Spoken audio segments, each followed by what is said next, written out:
FitAlissa.com, and I'm really excited to be here today. I'm doing a sit-down, in-person interview with Sage Donnelly, who has kindly given her time out of her training schedule here in San Marcos, Texas, to sit and talk with me a little bit about her Olympic hopeful dream coming true very soon, and her training and who she is. And she's super cute, extremely inspirational. She's 15 years old from Carson City, Nevada, and I'm going to let her tell you a little bit about her sport as a professional whitewater kayaker. And take it away, Sage. Well, I'm a professional whitewater kayaker. I compete in 4 different disciplines: whitewater slalom, kayaking, and canoe and kayak, creek boating, and freestyle kayaking. I'm the world champion for junior women's freestyle whitewater kayaking, and I was 12th in the world for canoe slalom and 29th in kayak slalom in the world for juniors, junior women's. And I've had type 1 diabetes since I was 3, and I started paddling about when I was 5, and I've always kind of been raised outdoors and just been kind of raised doing sports and dealing with my diabetes. I read that you were diagnosed at 3, and your grandfather was also diagnosed at 3. So I'm sure your mom, who's kindly here as well. Were you familiar with diabetes at all? That was on my husband's side of the family, and sadly his birth father died when he was 1.5 years, so we had absolutely no experience with diabetes, other than the fact that we knew he had been diagnosed when he was 3 also. So I know that when you were diagnosed at 3, you had your parents on their honeymoon had fallen in love with the kayaking sport, and they loved it so much that I think they took you on the back of their kayak when you were 3. Yes, I was always, I think there's pictures of me when I'm like just a little tiny baby in the front of their kayak, and we're paddling around in flat water. And when I was 2, they actually put me in the front of a 2-person kayak, and we started running rivers like that with my dad in the back, and my mom would be in her own kayak next to us. And I was raised very family oriented, and it's just amazing being able to share this sport with my parents. And I saw that you also do rock climbing and skiing at that age as well. How does any rock climb at 3 years old? That's a good question. I don't really remember it much, but I still rock climb. I did quit skiing to kayak year round for training, but I started skiing at, You started skiing at 17 months. I started everything early. I was a very odd child. Are there any other athletes in your family who competed professionally or competitively? College-wise. Yeah, college. I did volleyball. My husband did baseball, so. And football. And you were living at the time in Nevada when you were diagnosed? Yes, I've born and raised there. Could you tell me a little bit, what's your mom's name is? Stephanie. Stephanie, and she's kind enough to be helping answering some questions as well. When you were diagnosed at 3, Stephanie, did you see any signs or symptoms? Oh yes, I have the benefit that I have been a firefighter for several years. My husband is a fire captain paramedic in Carson, so we both saw the signs fairly early. We noticed this is a child who was out of diapers at 13 months. So when she started waking up at night to go to the bathroom, we became highly suspicious, and we actually we called her pediatrician and said, we either have a UTI or she's a diabetic, and they couldn't get her in for a week. So we took her to the fire station and tested her sugar. Wow. And it was 396, I think. And we called up and said, we're diabetic, and went from there. Wow.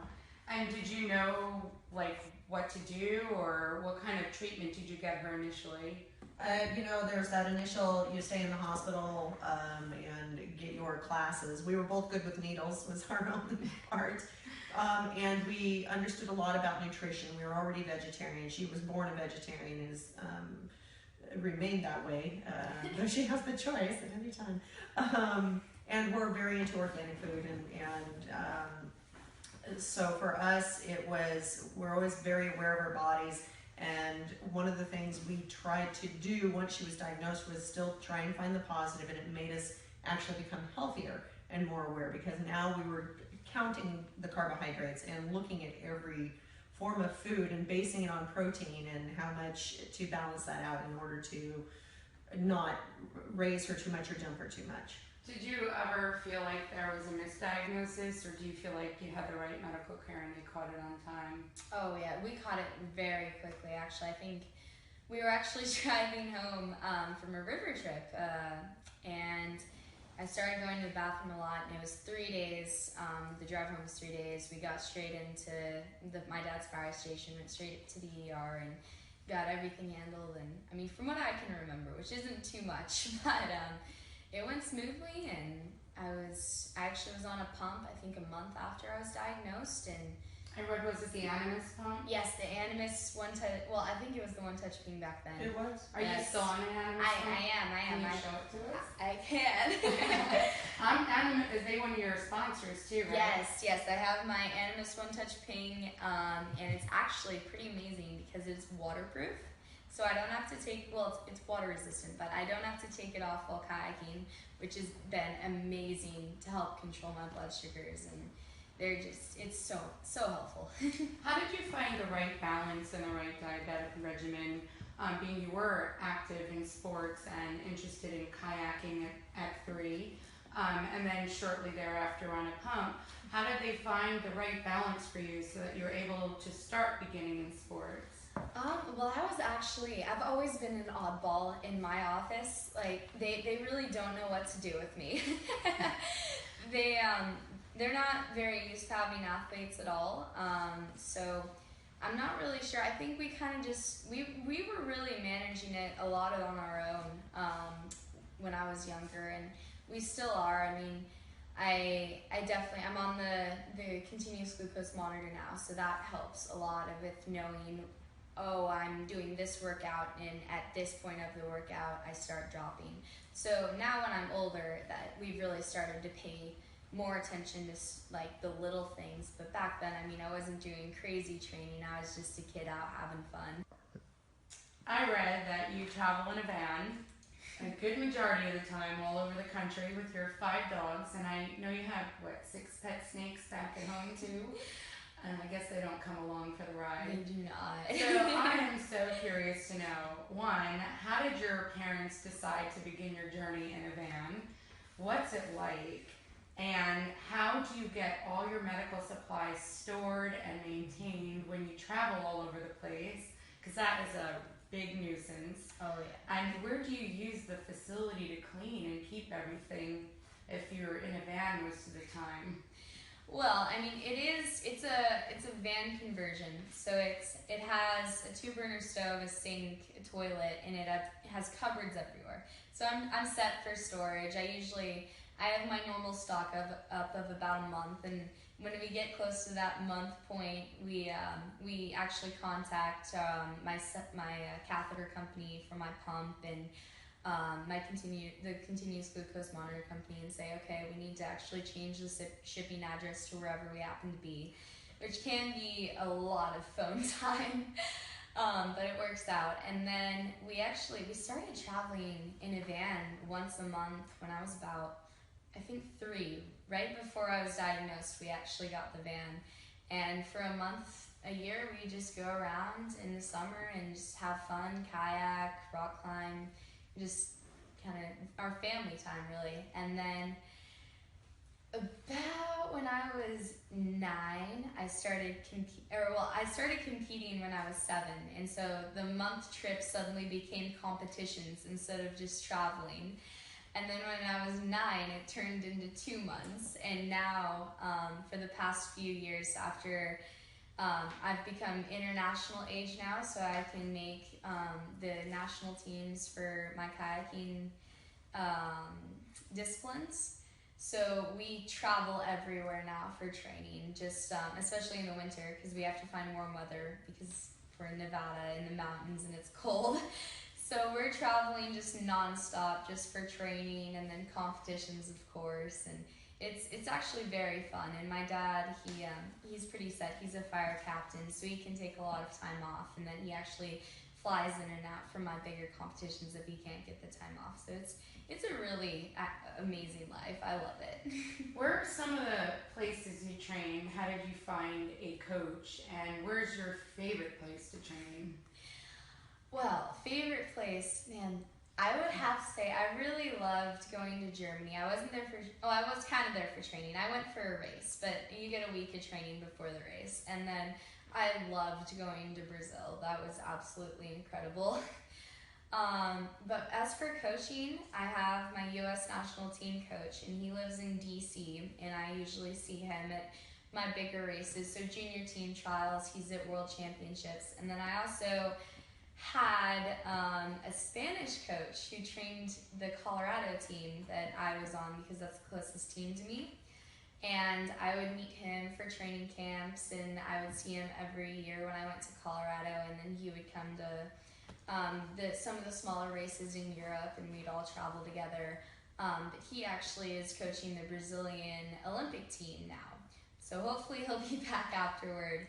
But I really don't have much coaching, definitely not as much as other kids, because I do live on the West Coast, and there's not really many coaches out there, but I just watch a lot of video, and I try to keep in contact as much as I can with the U.S. coach, and my dad helps a lot. So, can you tell me a little bit more about your sport, exactly what it is, what kind of training it requires, and what kind of events you compete in, just so people have a better understanding of what a day in the life of Sage is. Okay, well, I compete actually in 4 different types of kayaking. So there's creek racing, which is when you go from one point to another as fast as you can through really hard whitewaters. So that's going over waterfalls and doing pretty hard whitewater as fast as you can, that's some of my favorite stuff to do.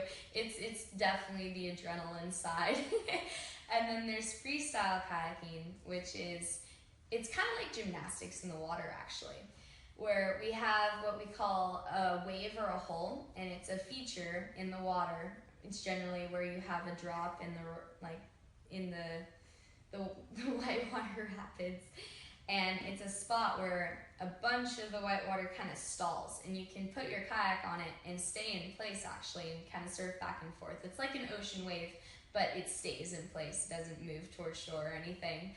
And we have 45 seconds on that wave to do as many tricks as we can. And the tricks, you actually have a score sheet that has all the tricks invented so far. And each trick has a definition, and you have to learn to do the trick to that definition. And you have 3 judges judging on whether you did the trick correctly, and you get points added. Each trick has a certain amount of points, and you can get points added on for if you use your paddle or if you get more air. And then at the end, all of the points are added up, and whoever has the highest score wins. And then there's slalom kayaking, which is actually in the Olympics, and it's when you go from one point to another. It's kind of like slalom skiing, where you have to weave in between the gates, but we actually have gates we have to go upstream through and gates we have to go downstream through. And I would say I do the most training for slalom, because that's it takes a lot of technique and a lot of physical power to do. So a typical day for training for that's actually what I'm training most for right now. Wake up, make sure my blood sugar is high enough, which is about 180. I'll go for a run, or I'll do a circuit workout, which usually can consist of up to 100 pull-ups, 100 push-ups, and 200 sit-ups or squats or something. And so I'll do those, which are definitely a little bit hard to manage with the blood sugar, to be honest. I'll be shoving sugar down my mouth in between sets. And then after that, I usually will go get my kayak, and if I'm somewhere in Texas where I can do whitewater and gates, I'll usually try to do something more technical in the morning, and then in the afternoon I'll usually do some anaerobic or aerobic depending on what training week I'm on. And then if I did a circuit in the morning, I usually do a little run in the evening with my puppy, and it's a long day. How do you manage your blood sugars? Like, how do you know what to eat? When do you check? And what do you do when you're competing or training when you have a high or a low? Well, I have the continuous glucose monitor, so that's actually been quite fascinating to see exactly what I'm doing throughout my workouts of the day. So I've actually found out if I'm doing anaerobic, I have to start at more 180, and I'll still drop down to about 80 with less than an hour of work. Usually about a half hour or less I start dropping. And of course I actually carry Cliff Blocks, which are like energizing gummy block things. And so I will be taking those throughout the workout. And then if I'm doing something aerobic, I usually drop a little slower, and usually about halfway through the workout I start dropping. So I can usually start that about 160, and then I usually end about 100 to 80 depending on how long I'm going. And then for competition's just crazy. I'll try it. It depends on what time of the day I'm competing in. So if I'm competing in the morning, I will usually try to get myself up about 180 to 210, just to make sure, because if there's adrenaline, there's nerves, everything's going on. So I try to err on the side of just being a little bit high, in case I do start dropping right before I race. So it's just kind of keeping it level and normal until about an hour before I race, and then I eat some stuff and try to come back up. And I usually just eat Cliff Blocks and yogurt and stuff that has protein but also enough sugar so it'll raise me quickly, but then kind of keep it steady. What would you say as far as your diet goes? How would you say it differs from a typical diet? Because I'm also vegetarian, and I have to get protein in. So for my diet, I eat fish. I'm a pescatarian. So I eat fish and eggs. So that's how I get my protein. And when you compete, you have to have a certain amount of protein in your diet as well as carbohydrates. So how do you know what the right balance is for you, and what kind of dietary plan do you find works best for you? Well, I keep a pretty bland diet, and it's pretty much always the same things. Like, I eat a lot of eggs, a lot of beans, lots of veggies, of course, and fruit. And I eat a lot of Greek yogurt. I find that very, very good for training and competing. And especially when I'm coming up to a competition, I try to eat this same thing every day pretty much. So like, yeah, for breakfast I'll always have yogurt, and then for lunch I'll have a sandwich or something, and then for dinner I'll usually have something with eggs and beans. And I just try to keep the same thing so I know what my blood sugar is going to be after it generally, and then what else I'll have to eat throughout the day to keep myself ready to go. Do you get to have a big, enjoyable cheat meal, or as a teenager, do you get to feel like you live a typical life like anybody else, like with sweets or pastries, or do you try to really minimize that? And how does it affect your blood sugar and your training if you do?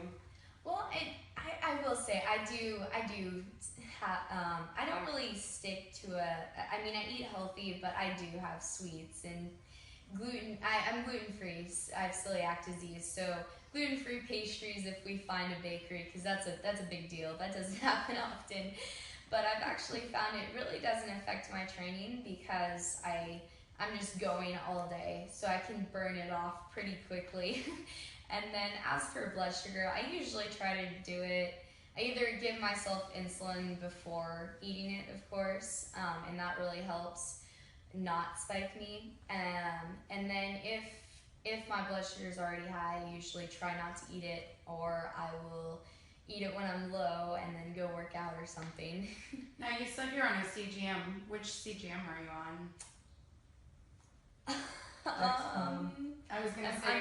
I'm on the Dexcom. I'm not sure which model exactly. Oh, that's okay. You don't... Okay, I was worried for a second. I was like, oh my goodness, I don't know what model.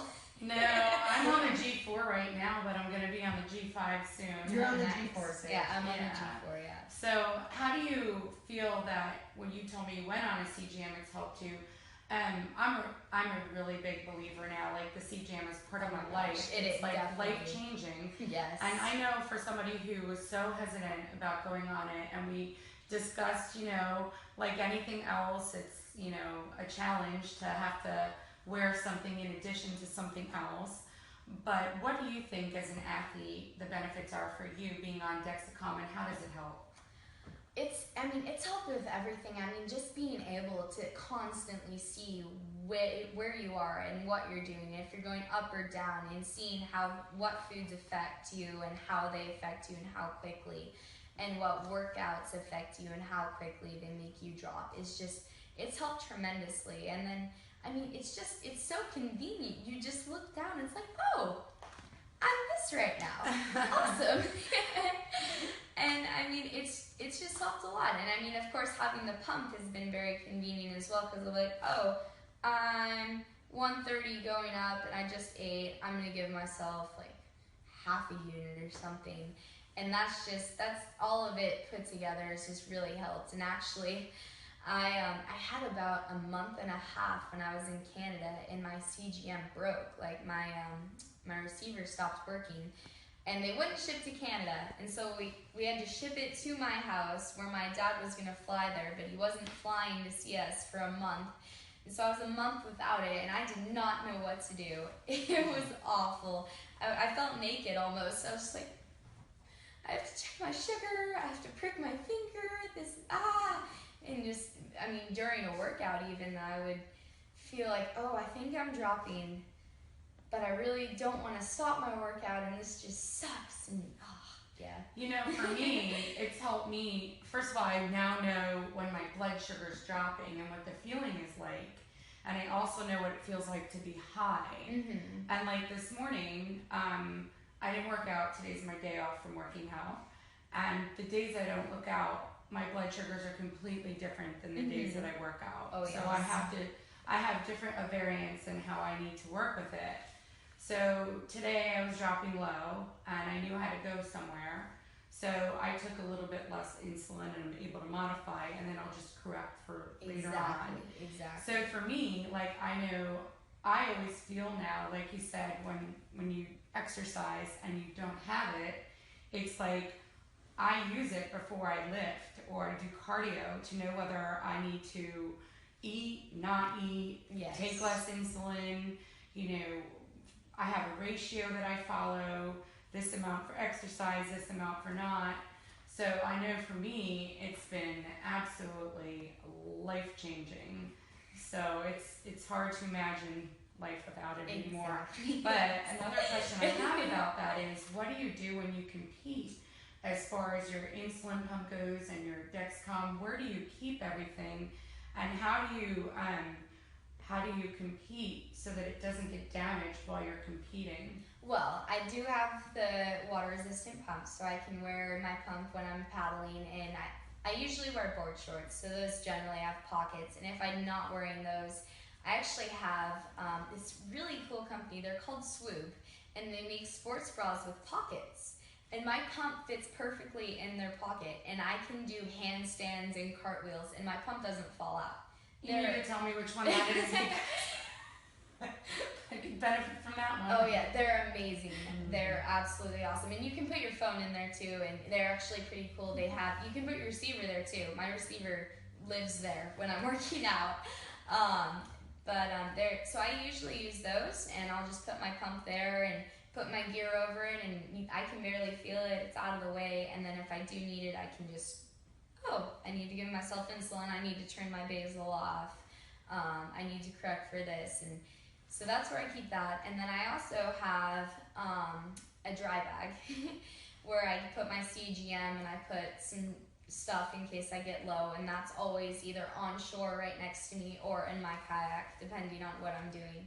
So I can always just open it and say, oh, okay, I'm doing this, I need to modify this or But you've never had to worry about your equipment being damaged or falling off when you're competing? I have not, no, just because this isn't waterproof, the CGM isn't waterproof, so I just keep it in the dry bag, and that seems to work great, and then my pump just kind of just stays out of the way pretty well. See, this is one of the reasons why I'm so happy that I'm here on stage, because there are so many people who ask about different types of equipment that they can store their devices, like their CGMs or their insulin pumps. So what was the name of that rock company again? Swoob, SWOOB. And are they one of your sponsors too? They are.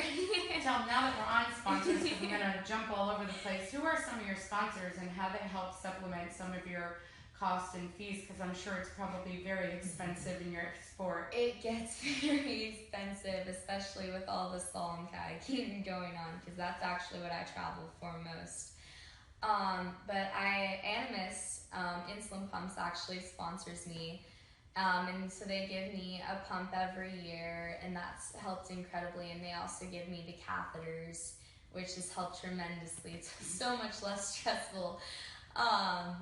And then I have a boat sponsor for my freestyle kayaking and creek boating, and I have gear sponsors, so they give me free gear, and I have paddle sponsors.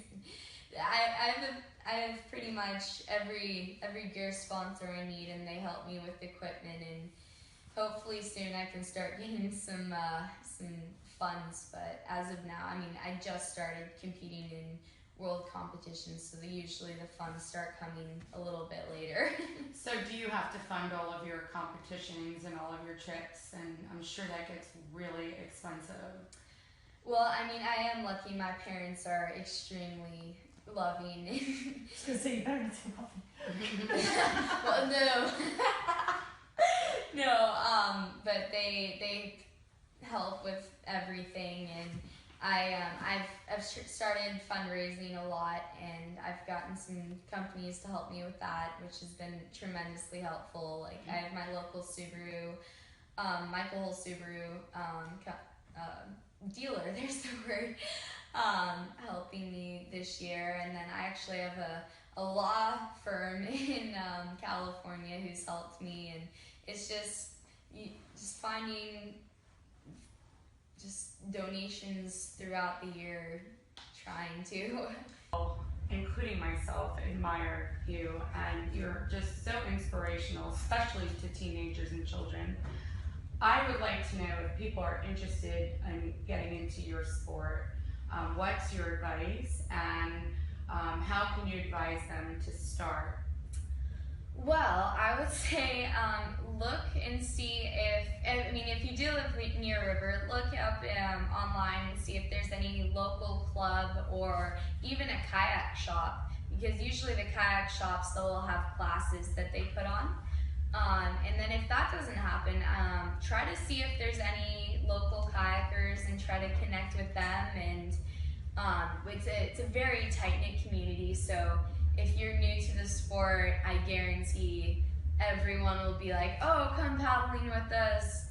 This is awesome, getting into the sport, and just continue growing with. And everyone helps you tremendously. Like every time I go kayak, everyone gives each other advice, and it's a fun, happy, amazing community to be in. I read that you're homeschooled. And since you're talking about fun and people, can you tell me a little bit about your homeschooling? And I also read that most of your friends, I was going to ask you, do you miss your traditional, I know you don't, because you told me that you had said that all your friends are people in the industry who compete, you've met a lot of close friendships with. So tell me a little bit about your teenage schooling. Well, I actually used to use a curriculum out of Maryland called Calvert, and they would send me all the books I needed. I would have a lesson manual, and I would have tests every 20 lessons, and I would send the tests to teachers, and they would grade them and send them back. But when I got to high school, that only went to 8th grade. So when I got to high school, we were going to continue with that curriculum, but it went from $1,000 a year to how much a semester? $6,000 a semester. So we couldn't afford that, and we looked around at other private schools that some of my friends that kayak use. Those were all really expensive. So we tried to use an online school through Nevada, but I had to be home for mandatory testing, and there was no way I could skip them or go do it out of state. And that was when I was in Brazil, so we couldn't do that. So this year we've kind of been winging it. I've been doing some of my parents' college books, and I've been doing a lot of, math's my subject, so a lot of college math books. And actually, when I get home, I think we're gonna start some online classes through our local college in Reno. And then next year when I'm 16, I'm going to take the GED to test out of high school.